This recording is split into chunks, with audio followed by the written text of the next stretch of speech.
morning, it's Chuck N. Baker and another edition of the Veterans Reporter News. Studio A is still undergoing some maintenance, so we are in Studio U right now, a little different background, but we still got some great pieces to bring you. Now we're going to start out with an interview that we did recently at KLAV with two representatives from the Filipino community.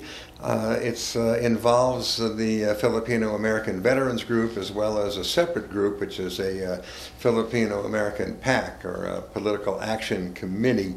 Now, I want to tell you, after we did the interview, about a couple of weeks later, we got an email from several members of the Filipino-American Veterans, and they kind of disavowed some of the things that these representatives from the PAC were discussing. And so there's a little controversy going on there, and we kind of mentioned that briefly. We mentioned a little bit about the controversy during the interview. So anyway, we'll just bring you the report and you can decide. A little bit later, we're going to bring you an interview we did over at the Golden Gate Casino. Now, you know, that's the oldest casino hotel in Las Vegas. When you have friends and relatives come to Las Vegas, you got to take them to the Golden Gate. And I have a little personal involvement there with some of the history of that hotel. I mean, I wasn't here when it went up in the early 1900s. But you'll watch the interview and you'll see what that's all about. And then we're going to end up with an interview we did at a new facility in Las Vegas called the Sports Mansion. It's actually a big building with some boxing rings in there. And it's a meeting place if you've got a veterans group, if you've got a post or a chapter, a battalion, a reunion, what have you. This is a great place to hold your reunion. And we speak with one of the partners there, and she tells us all about the place and what's going on and gives you a phone number. So those are going to be our three segments today, and why don't we start right out with the KLAV interview and representatives from the Filipino-American community. And we have Cesar Elpadillo and Luke Perry from a PAC, from a PAC. What's the name, Luke? What's the name of that PAC? Filipino-American Families of America in Politics. Okay, and that's not affiliated with Filipino veterans? No way whatsoever. Okay, and Cesar, you are a veteran yourself? Yes, I am. From what service? United States Navy. For 23 years, 7 years active and 16 years reserves, but again, who's counting? Okay, very good. Well, I got a lot of topics I want to cover, but I want to start out with a headline that was in the Review Journal a week or two ago. Said that the Filipino-American Veterans were supporting Senator Dean Heller over Representative Shelley Berkeley in that race for the Senate. And then I guess there was something going on here, and it said, no, actually, the Filipino veterans were not endorsing Heller. In fact, they're a nonprofit group. They don't do endorsements at all. And so then there was some confusion where the writer of that story, Laura Myers, said that she wrote the story, but she didn't write the headline, and whoever wrote the headline put veterans in there instead of you guys.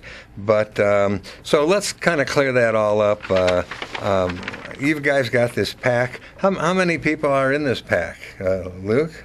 Well, we're founding it right now. We're in the organizational stage.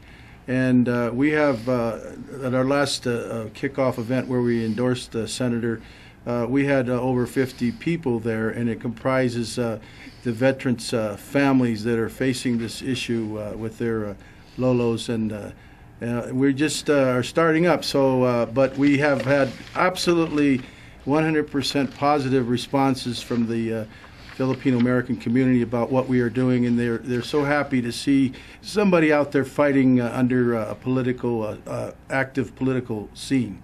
So you said you had 50 people there, but they weren't all members of the PAC, though. Well, we're going to be organizing, like I said, that objective as we begin to bring more people in with the group. Mm-hmm. And Cesar and I are setting it up so that it can be done. It's just a matter of a little time. We're brand new, and we're just trying to catch up with the political activity right now. Okay, so Senator Heller introduced recently a bill about a lot of World War II veterans from the Philippines, apparently, allegedly, supposedly, what have you, have not been getting the compensation that they have been promised because of some bureaucratic red tape, and they didn't have the paperwork and this, that, and the other. And so, Cesar, have you in the past, though? You personally and the Filipino. Well, let me ask you this: are you a member? Have you been a member of the Filipino-American Veterans? Well, the Filipino-American Veterans is what I founded, Chuck. I founded that back in 2009 when a lot of the World War II veterans were asking for help on how to fill out this paperwork. It was a one-page paperwork, and just like what the Department of Veterans Affairs in Manila said, that it's just going to be one page. But a lot of World War II Filipinos really needed some help in filling it out. So I started filling out the forms for them and coaching them. And then that's when it hit me that there's really nobody helping our World War II veterans. And that's what spurred me to form and found the Filipino-American Veterans of Nevada. Well, so that leads me to a lot of questions. There's numerous veterans groups. To my knowledge, they don't discriminate. I mean, the disabled veterans, the American Legion, the VFW, the AMVETS, they're available to help Filipino-American veterans. I mean, were they turning down Filipino veterans? I think the issue there was sometimes it could be the language. Sometimes it's a lot easier for them to talk to somebody who speaks the language. Okay. And also the availability. Sometimes they have to travel long distances to go find these people. And at that time, I had my own business, and so they can just come to my office. I see. So, so backing up now, you founded that group, and I know there were a lot of members. Now, did that group, that organization, separate from your current organization, did that group approach Representative Berkeley and ask her to support or introduce legislation that would help the Filipino veterans get their World War II money? Yes. In fact, there's a sequence of events. Luke and I really started approaching Congresswoman Berkeley, Congressman Joe Heck, then the governor. We even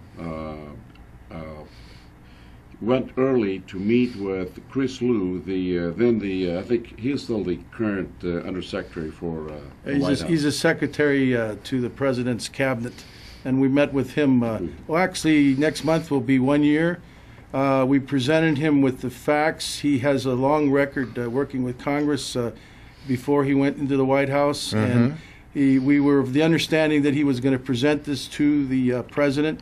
And we never heard nothing back. Not one word out of the White House from what he was doing over there. And how about a word from Representative Berkeley? Well, her staff, especially currently in her campaign, her campaign manager is well aware of this. I've asked her numerous times on the phone to talk to the Congresswoman's staff in the business of our government about this, and I was told it was being done. The only thing I get back from the Congresswoman is all she says is I can do legislation. However, while they're saying that, they don't do anything. They don't write letters to us saying they'll do it. They don't commit. They don't discuss what would need in a bill. They don't do nothing. So when you said you approached the campaign manager, but prior to her running for the campaign, did you approach her office, which is separate from the campaign? Absolutely, we did. We were invited over to meet Senator Inouye from Hawaii, who came here to be with the veterans, and we talked about it then, and we mentioned it to the staff, and they said, "Well, we'll look into it." Never heard nothing. So, I mean, we just didn't get anywhere there. I mean, just impossible to. I mean, if you want to really help us, they should have responded by now, and that's one of our problems. And if anyone wants to call in and comment or ask a question, locally we're at 731-1230, 731-1230. Out of the area, toll free at 866-820-5528. So, so did somebody then from your new group Or actually, let's stay with the veterans group still, the Filipino-American Veterans. Did that group approach Senator Heller?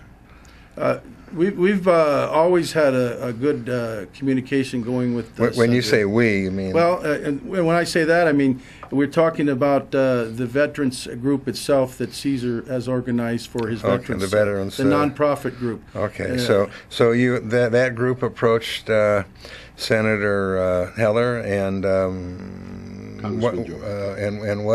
what happened with Senator Heller at that point? Well, his staff took it and they worked it. They reviewed it, and then just here the last couple of weeks. Well, I should say first of all that the senator wrote a letter to the Secretary of Defense and asked him to deal with this issue and try to get historians involved to prove that the records that our Filipino veterans have were legitimate. And he had a very nice letter he wrote to the Secretary. He gave him 30 days about to respond, and the Secretary didn't respond. So he came back and said, I'm going to do legislation. And he did it. He kept his word, and he did it. And I have to add, too, that he was aware that Congressman Heck has been with us from day one. And Congressman Heck is always looking out for our guys. He comes to everything we have. He's fully engaged with us. But we have to fight to get somebody like Shelley Berkeley to come and see us. And these guys they're always there for us, you know. Well, when you say Senator Heck, you've worked with him. Why didn't he introduce legislation? Congressman Heck? Congressman Heck, I'm sorry, yes. Well, I believe that something in that nature will probably occur. You know, it's they're ending their session pretty soon here, and I believe that may happen. Okay. In the meantime, I have a news release here that came from Caesar. And Caesar, it says you've got an insurance agency. Is that still correct, or that's correct? You still have that business, correct. And it says that Senator Heller introduced the Filipino Veterans Fairness Act, Senate 3530. The bill would establish a process for Filipinos who fought alongside the U.S. military during World War II and have documentation to work with military historians so they can receive proper benefits for their service. Senator Heller released the following statement regarding this legislation. The United States must make every effort to ensure that Filipinos who served during World War II are properly recognized for their contributions to our nation. The legislation will provide the opportunity for individuals in the Filipino community to prove their service and obtain the compensation that they're owed. Any individual denied veteran benefits should be allowed to have their story heard, especially those in the Filipino community. This bill will ensure that Filipinos who claim veteran status are treated with dignity and respect, according to Senator Heller. And then they give a little background here, which I also want to get into. But so this was introduced now. Now that this is introduced, is there a need for the PAC? I mean, you've accomplished your goal here. The reason for that is, as you can tell by our name, we have our support here in the state of Nevada going pretty strong. I don't believe Congresswoman Berkeley would back away from these veterans because we're supporting her opponent in this election. So I can honestly say that the delegation in Nevada still supports us. So we decided to pick this name for our PAC because we're going to reach out to the Filipinos all over the United States and help educate the incoming new senators and the re-elected senators and the re-elected Congress members and new Congress members. In order to do that, we need a PAC. We need to be able to reach out from here to do that, a base to work from. So how do you intend to reach out? What methods are you going to use? Well, the most current one, of course, is to help re-elect Senator Heller and re-elect Congressman Heck and re-elect Congressman Amadei. And, of course, we've endorsed the Romney-Ryan ticket for the White House. And if they all end up where we would like to see them, I'm sure that this issue will get resolved in the first year in that White House, because this delegation in Nevada is really wanting to do that. And I just don't see it not happening if that would occur. Now, typically, well, some of your members, some of the Filipino-American veterans in town, some of them are getting compensation. Is that correct? Are there some that were approved? Yeah, part of the, there were 18,000, approximately 18,000 who got approved. Across the country. Across the country and some of the Philippines. Now, the problem now that we're fighting for is that the remainder, there's about over 24,000 or close to 25,000 who are still denied. And I think the Senate bill that Senator Heller has passed is innovative because it forces the Department of Defense to come up with a process. Right now, they only look at two sources of documentation. They look at the Missouri list, the roster. If your name's not there, you're out. Another one is they say, well, if your name's not on the roster, you got to have another file. And if you don't have the name and the file, then you're out again. So with this bill, anybody who has a claim and who's got documentation, the Department of Defense will be forced to look at them. They'll work with historians to really prove whether it's authentic or not. Okay, and so some people are getting compensation. Do you have any idea, on an average, how much compensation does each veteran get? The bill, the Filipino Veterans Equity bill, it only provided for one-time compensation. So for their services during the war, which they waited for almost 60 years to get. If you're a U.S. citizen, or if you're a U.S. citizen, you got $15,000 one time, and then if you're a non-U.S. citizen, it'll be $9,000. Okay.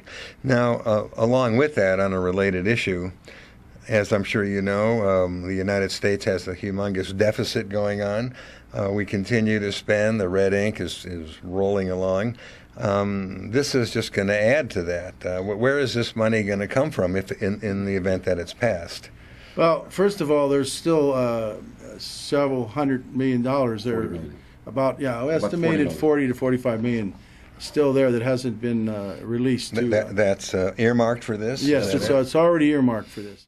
Well, as promised, we're going to take you over to the Golden Gate, talk with one of the partners there, get a little bit of a history lesson, and talk about the renovations going on actually renovations that have already been completed over at the Golden Gate in downtown Las Vegas.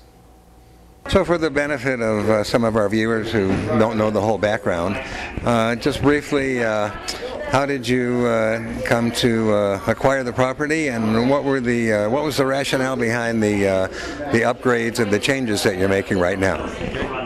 Well, I first got involved in 1990 when I first started buying out the partners, one of whom was my stepfather, Italo Gelfi. He was one of the original Golden Gate partners that came here in 1955. So I was here way in the past as a busboy and a busser and a car parker and all that sort of thing, but I started buying out the partners some decades after that.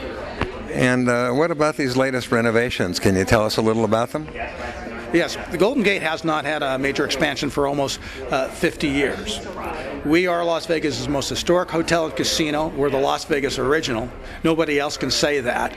And what we wanted to do now in the time of the downtown Renaissance was take this classic property and find a way to preserve our historic character, yet give it a fresh, new, cutting-edge Las Vegas kind of a feel. Well, I'm going to tell you a quick story. I wrote an article recently that I was going to send you, and I'll still send you, but now that we're here, I don't know if you remember in the early 90s in the lobby, there were some crystal chandeliers, and those chandeliers were removed and replaced with the lighting that's there now, and those chandeliers were dumped in the back alley. At the time, I worked for the Review-Journal, and I at that time and even now, I collect Las Vegas memorabilia. And I had an associate of mine from the RJ was coming into the hotel from the back entrance. He saw the chandeliers in the dumpster. He called me. I raced over with my truck and picked up the chandeliers, and I still have them today. Do you remember those chandeliers at all? I definitely remember those chandeliers. They had been here for many decades, and we're having difficulty maintaining and keeping them up. over the years as pieces were lost or broken, that sort of things. So I'm fascinated to hear that, and I'm glad to hear that you've preserved a little piece of our Las Vegas legacy. And a little aside to that, at the time, one of the heads of the museum in town, his name was Frank Wright, and I guess he knew your family. I knew Frank Wright myself. He was a wonderful man. Well, when I told that story to Frank Wright shortly afterward, he said, well, I'll be darned. He says, why didn't they tell me? We would have had those for the museum. Frank Wright helped me do research on our hotel when I first got involved in the 90s. He was a tremendous help in providing me with copies of the old Las Vegas Age newspaper and other information sources. Right. So anyway, Frank knows, Frank knew that, as you say, they're in good hands. I've preserved them, and I plan on keeping them. But thanks very much for your time. Thank you for being here.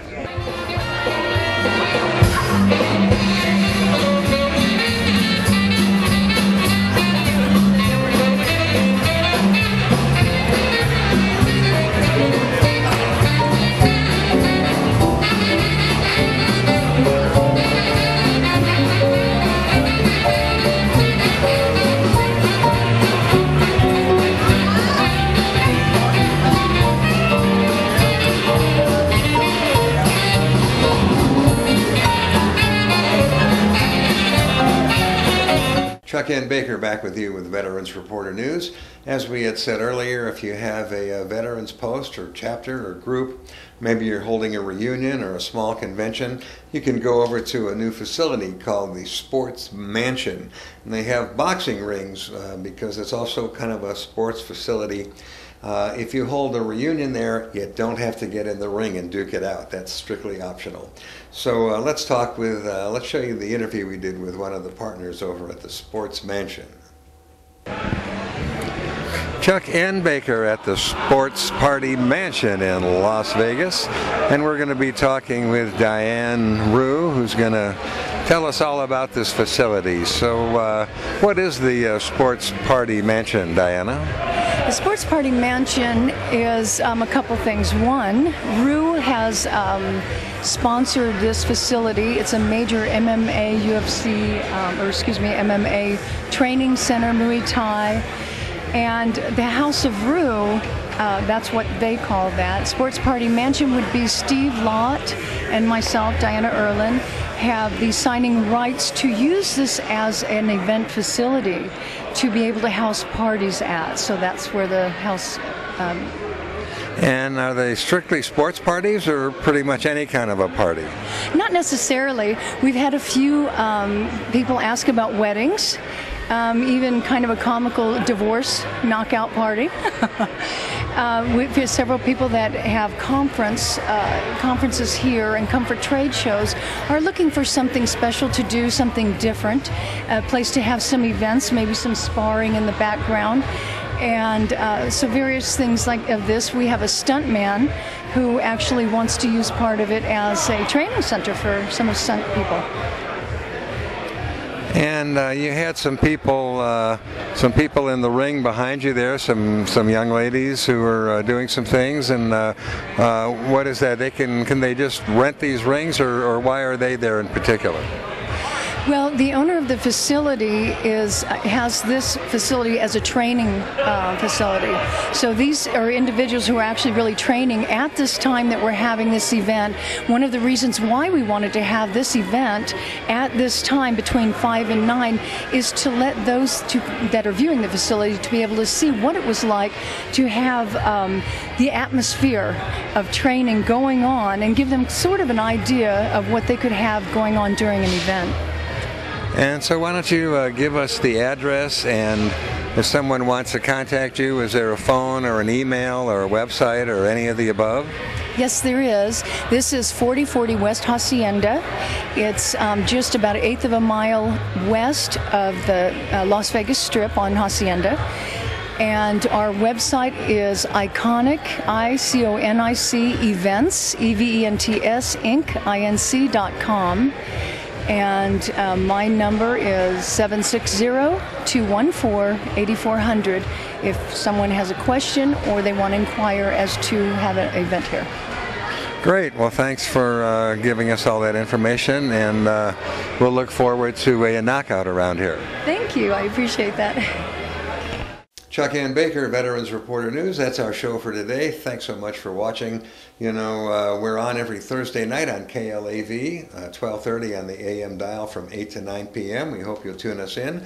And we'll be back here next Friday at 6:30 a.m. on Channel 14. Have a great weekend, and thanks for watching.